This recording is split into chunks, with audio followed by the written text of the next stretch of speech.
20 oktýabrda Türkmenistanyň prezidenti Gurbanguly Berdimuhamedow saglygy goraýyş we derman senagaty ministri Nurmuhammet Amannepesow bilen iş maslahatyny geçirdi.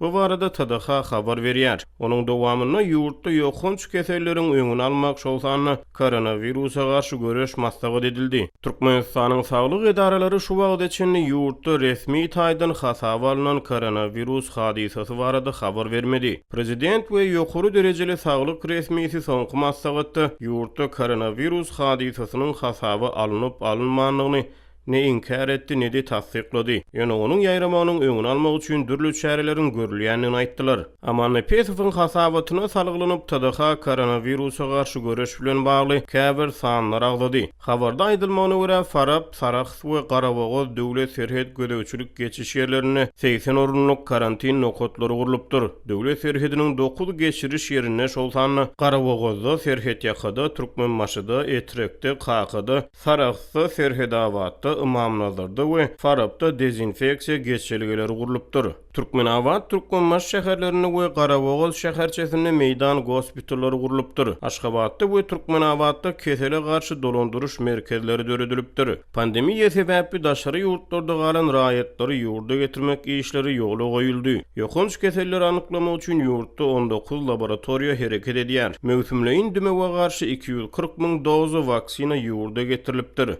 We ilatyň töwekkül gatlygynyň arasyna sanjym edildi. Şeýle-de prezidentiň täze koronawirusa garşy dünýä ýurtlarynyň vaksina satyn almak boýunça saglyk ministrine tawşyryk berenligini habar berýär. Ýöne döwletiň ady agzalmaýar.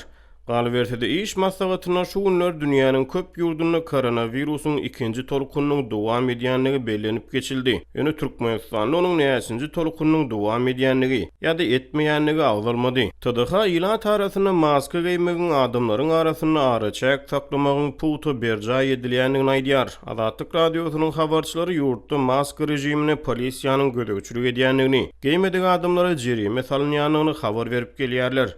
Iýunyň ortalaryna Türkmenistanyň saglygy goraýyş we derman senagaty ministrligi ilata tozandan gorunmak üçin maska giýmegi maslahat berdi. Ýöne soňky iş maslahatyna tozan aglarmady. Muňa derek prezident Berdimuhamedow koronawirusa garşy beýleki çäreler bilen bir hatarda üzärlik bilen görüşmek barada beren maslahatyny ýene gaýtalady. Prezident ýokunç kesele garşy görüşmek üçin ilkinji nowbatda jemgyýetçilik pikirini döretmegiň möhümligini aýdýar. Ýöne geçen ýylyň ahyryna Hytaýdan ujalan täze koronavirus keseliniň dünýä ýaýrap başlamagynyň ilkinji günlerinden başlap epetli wagt içinde Türkmenistanyň döwlet media serişdeleri koronavirus sözüni aglamakdan gaça durdy. TDH açylşyryny epidemiologik ýagdaý döwrüne Türkmenistanyň Awganystany, Irany we Russiýa insanperwer ýardym urudyny aýdýar. Şeýle-de şu wagt içinde Hytaýdan, Türkiýeden, Ýaponiýadan, Bahreýnden, Birleşen Arap Emirliklerinden we Günorta Koreýadan derman we lukmançylyk serişdelerini öz üçin alýan dostlukly kömegiň Türkmenistana gelip gowşanlygyny habar berýär. Azatlyk radiosynyň habarçylary mundan ozal pandemiýa sebäpli daşary ýurtlarda galan Türkmenistanlaryň awgustyň 3-nji 10 günlüginden başlap 3 aýyň dowamyna tapgyrlaýyn ýurda getirilýänliklerini,